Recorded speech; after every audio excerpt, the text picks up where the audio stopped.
If you're at the point where you've quit smoking, but staying quit still feels like something you gotta hold together, this video's for you. I wanna show you why willpower eventually fails and what needs to shift in phase 2 so staying quit stops feeling fragile. My name is Troy, and I wanna welcome you to Second Win, Midlife Edition. On this channel, we focus on making a meaningful midlife transformation with quitting smoking as the major on-ramp. But as for this video, this is the part of phase 2 that your future self really needs to understand right now. Like, the chaos is gone, the emergency is over, but now things feel flat, a little tense, like you're still relying on the same discipline that got you through those early days of quitting. Ladies and gentlemen, please make sure your seatbelt is now fastened and do make yourself comfortable. It worked then, but phase 2 requires a different gear, you guys. Because when willpower keeps running your entire life, staying quit hits a tipping point where it either becomes too exhausting or it finally starts to feel stable. The problem with willpower. When you first quit, willpower matters. It has to. Everything is loud. Your nervous system is scrambled. Your routines are broken. So willpower, it steps in like an emergency bridge. It gets you across the chaos. But here's where most people quietly get stuck. A month later, maybe months later, when life looks normal again, they're still using that same old emergency tool to run their everyday life. And that's exhausting. Willpower was never meant to be permanent. It burns energy, it drains focus, it asks you to decide over and over. And when you rely on it too long, staying quit starts to feel fragile. It's because you're asking a short-term tool to do a long-term job. If you've quit smoking or you're feeling like you're close now and don't want to go back, this channel's for you. Hit subscribe now. We could rebuild our second win together. Why this stage feels so dangerous? Well, that's because this is the invisible relapse zone. Not the craving stage, not the stress explosion, the quiet stage. You're not thinking about cigarettes all day. In fact, you probably don't even want one right now.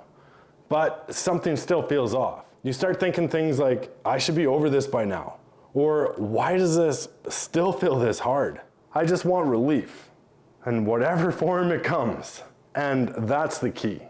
You're not craving nicotine, you're craving regulation. Smoking was never the solution.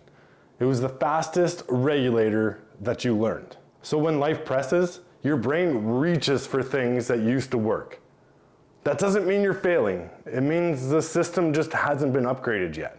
What actually keeps people quit? Here's the shift that changed everything for me. Like, you don't just remove smoking, you replace the roles it quietly played in your life. Because cigarettes, they weren't just nicotine, they were structure, they were pacing, they were permission. They were how you transitioned between versions of yourself throughout the day. And most people never realize how many jobs smoking was doing until it's gone. If you're in those early days of quitting smoking, in the description, I've linked the phase 1 tools that helped me get through those early days. Like, these are the tools that help me counter the cravings, and they got me through the emergencies, and they'll get you through those as well. Now, if you're past those early days and into phase 2, I want to connect you with the tools I'm using that supports my health and a cleaner environment. So I encourage you to click the form in the description. It's the first one, the first paragraph. And I promise you that Andrew and I will reach out personally to share exactly what I'm using to make my quit or keep my quit sustainable, and how you can do the same.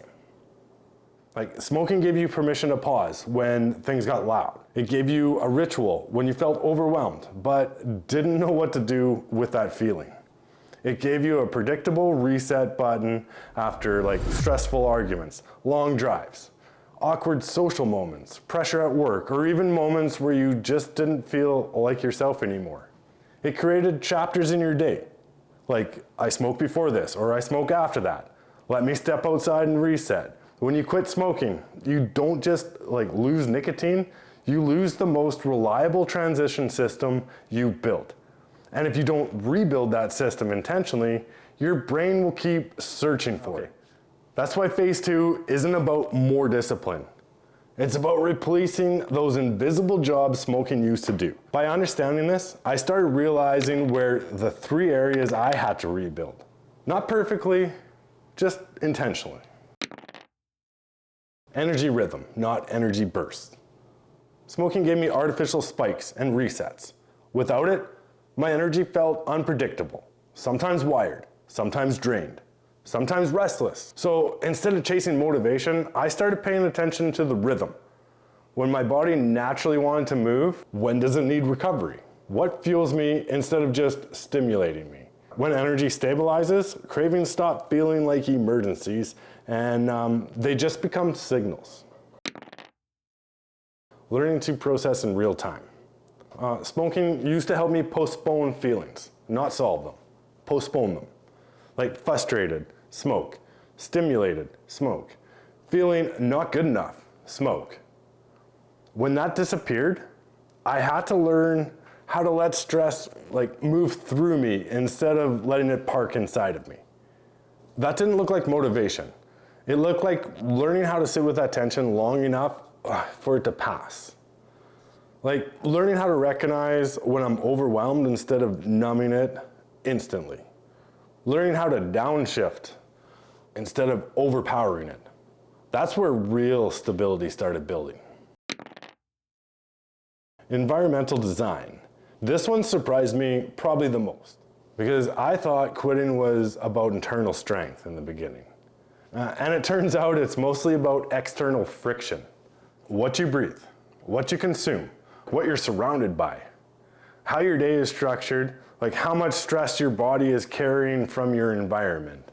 Like when your environment constantly irritates your nervous system, cravings don't come from weakness, right? They come from overload. So once I started cleaning up what I was surrounded by, which includes the air, the inputs, the routines, the daily frictions, like staying quit stopped feeling like something I had to fight for.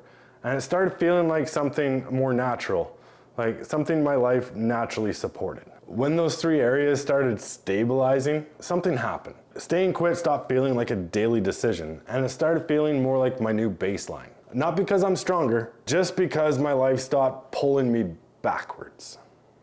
I'm not saying this as an expert. No, not at all. I'm just a few steps ahead of you on this same road.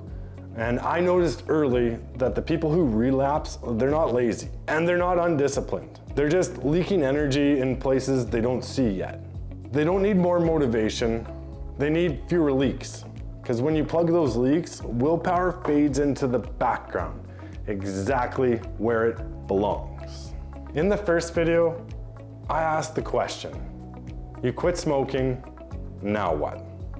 Most people hear that and they think it means motivation or discipline or staying strong. What it actually means is this. Now your life has to change shape because this isn't about saying quit anymore. It's about building a life that no longer needs cigarettes.